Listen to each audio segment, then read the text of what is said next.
dcstrength.com, inside Genesis Fitness and Performance. Got a video for you guys today going over some advanced, really shoulder health, scapular activation exercises that you can do to really make sure those shoulders stay healthy. You have that full range of motion, improve that mobility, and improve your performance.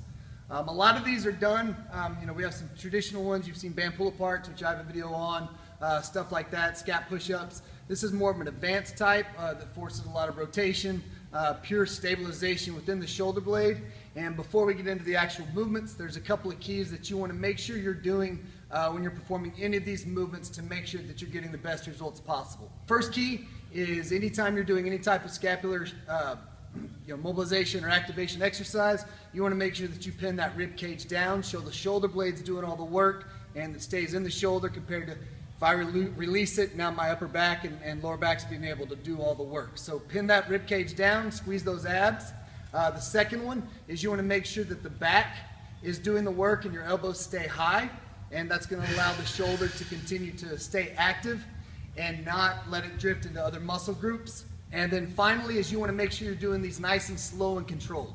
Typically something like a 2-second count up and down is going to allow you enough time to get the full range of motion and get the biggest benefit from these type of exercises.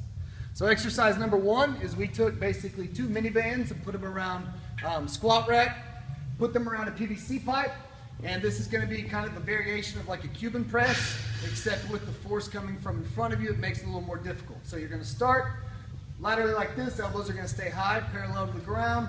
Your arms are going to be at 90 degrees. You're going to bring it up, go behind your head, hold that position, making sure that upper back is squeezed, come back down, and repeat. Again, same thing. Make sure this isn't pulled up, pull that rib cage down so the shoulders are doing all the work, keeping those elbows high. The second one you would do is you're going to start in the same position, get it behind your head, make sure everything's pinned down, press it up, and pull it back down, making sure that the bands aren't allowing the PVC pipe to be pulled forward. Straight up, straight down, one more time, straight up, straight down. If you find it to where if you're coming up and it's going forward, then take a step in to allow yourself a better resistance to be able to keep it vertically. Finally, the last one is you're going to take it, PVC pipe, hold it right in the middle. You're going to face parallel to the squat rack and the bands.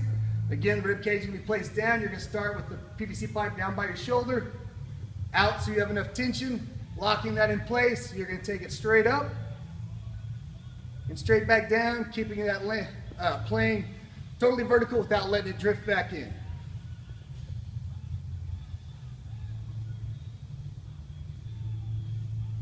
Again, you want to make sure that the shoulder blade is doing the majority of the work to help stabilize with that slow, controlled count. And you can see this is my bad shoulder, and as I start to fatigue, it's starting to drift out there. So really focus on pinning everything in, punching it straight up, nice and controlled, bringing it back down. So there you go. There's 3 basically advanced shoulder mobilization, scapular activation, shoulder health exercises you can do. Put those in your warm-up, a couple sets of 10. Comment below if you have any questions. Got a link for some free gifts for you guys. Now you know, knowing's half the battle. The Genesis. Show my hardcore is, you know what I'm saying?